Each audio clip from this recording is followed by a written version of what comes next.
So Dawn, we're running a great campaign here in the month of August, upon which we're offering young female-led entrepreneurs an opportunity for them to put their business ideas across. You might have a great idea at home. We as One South Africa want to support micro-enterprise, and the opportunity is simply this. You just put together your business plan. If you're already in business, that's great. You can make a submission. You can email. The email is right at the bottom of your screen.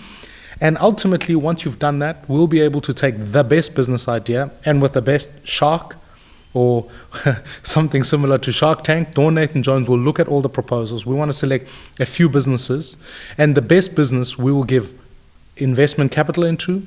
We'll make sure that we give you profile on all our platforms. And what we want to make sure you do is make sure we turn what is a startup to a successful business. So that's the journey, and you can make sure you do that. Now, Dawn, you've been involved in business. Tell us a little bit about your own story in business and how you've gone through it. Sure, Musi. So I think for me, and telling my story, I want to inspire other women similar to myself who left school, didn't know what they wanted to do.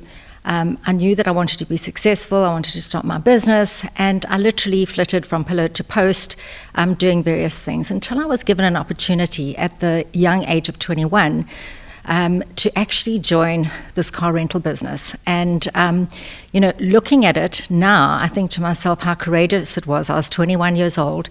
I was about to study, and I gave up everything because I believed that I could be successful. At 21 years old, everyone said to me, "Are you mad?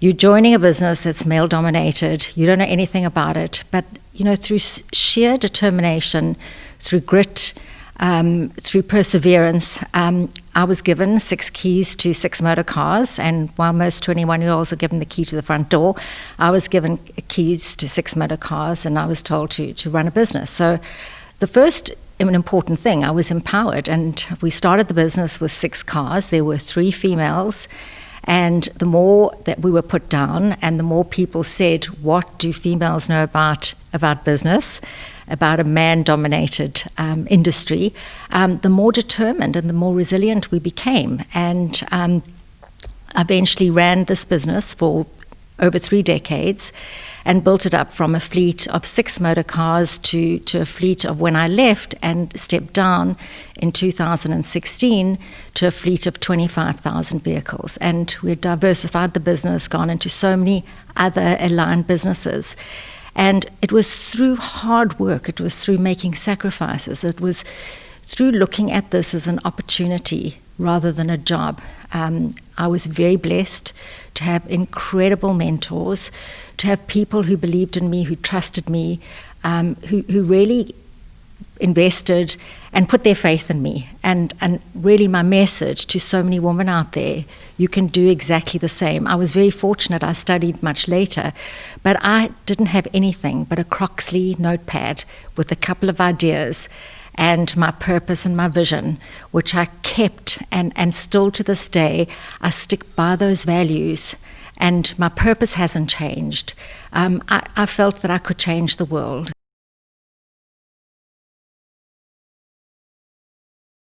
So yes, so Musi, I'm an activist for women empowerment, for giving women the opportunities. And, I think to a large extent, look, I've not really felt the effects of being discriminated against being a female, because maybe I was just too naive to recognize it.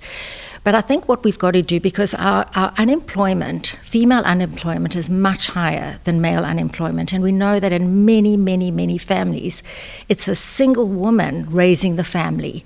We need to unlock the potential of females.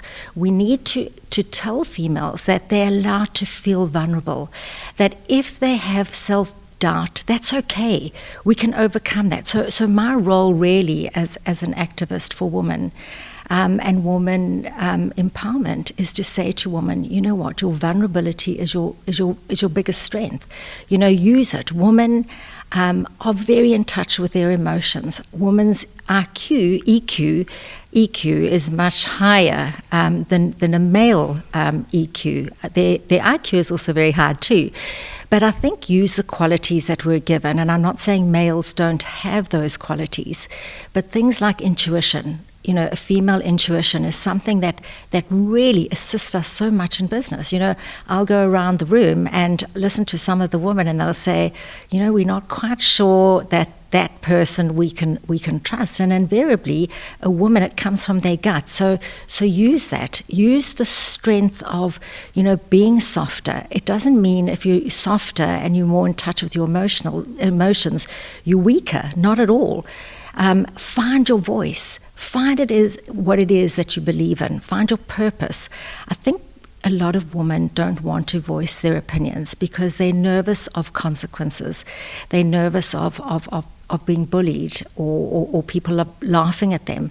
So, for me, confidence is absolutely critical. Find your confidence, find your inner strength, find your purpose, and really go out there and find what it is that you want to do. So my role is really to stimulate and unlock the potential in women, because I think small business is really the future to stimulate and get this economy back on track.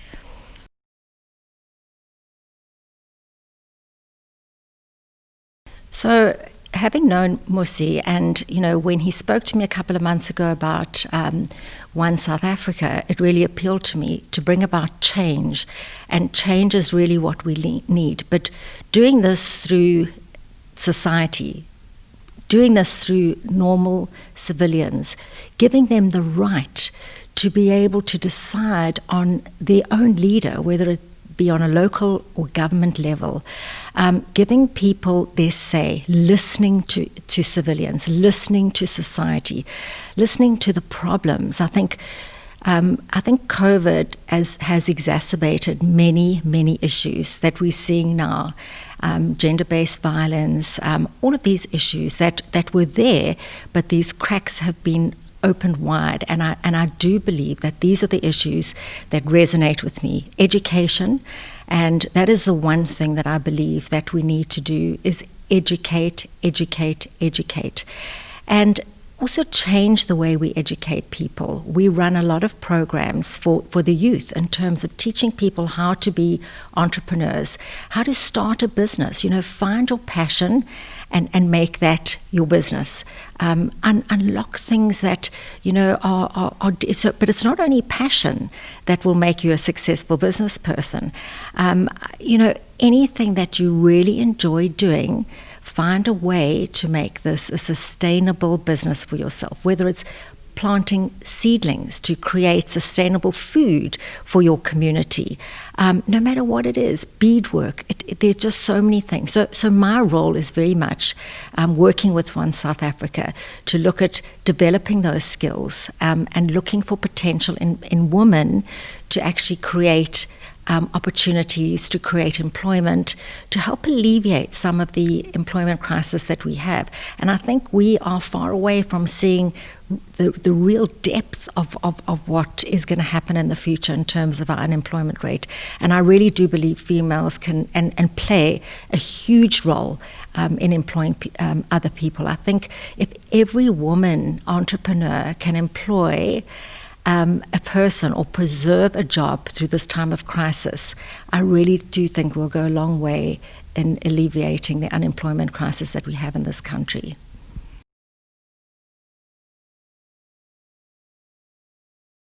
Okay, so what we're asking women to do, so women who haven't been given the opportunity to maybe propose or put forward their ideas, to present their ideas.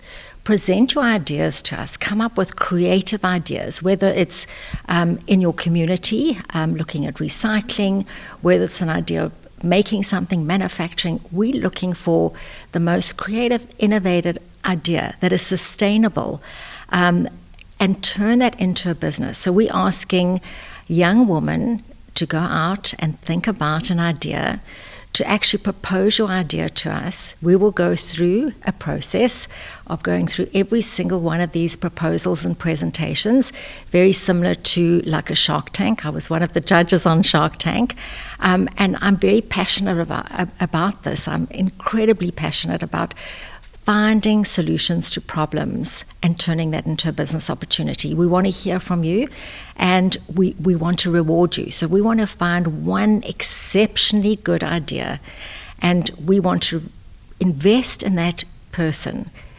We have a sponsorship of 50,000 Rand, which Musi will talk about, and we want to put that into that business.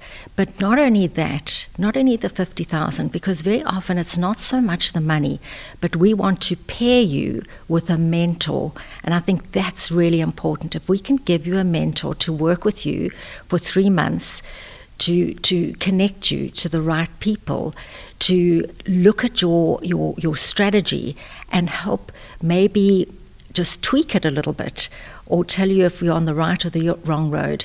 And I think the mentorship plus the investment, this is a great opportunity, woman. So we want to hear from you.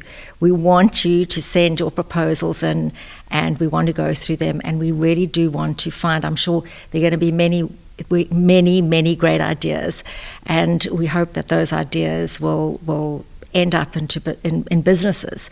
But we really want one great idea that can be turned into a very successful, sustainable business in the future.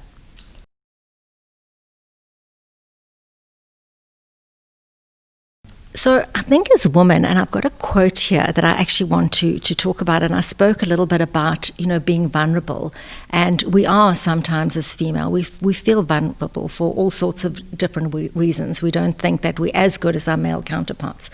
And Brené Brown says it so beautifully: you either walk inside your story, and I have walked inside my story, I'm very proud of my story, and you own it, take ownership of it, or you stand outside your story and you hustle for your worthiness. So let's stand inside our stories, let's own them, and feel very exceptionally proud of who we are and what we want to be as women. Thank you. Well, Dawn, I'm a big fan of your work. I'm grateful that we can work together on One South Africa, bring out the whole campaign, make sure people can be a part of it. And thank you so much for your time, and I look forward to hearing from all of you. So you can drop us, you can follow us on all our social media platforms, and I really think this is a moment in our nation where we realize post-COVID we could build a South Africa for all. See you soon.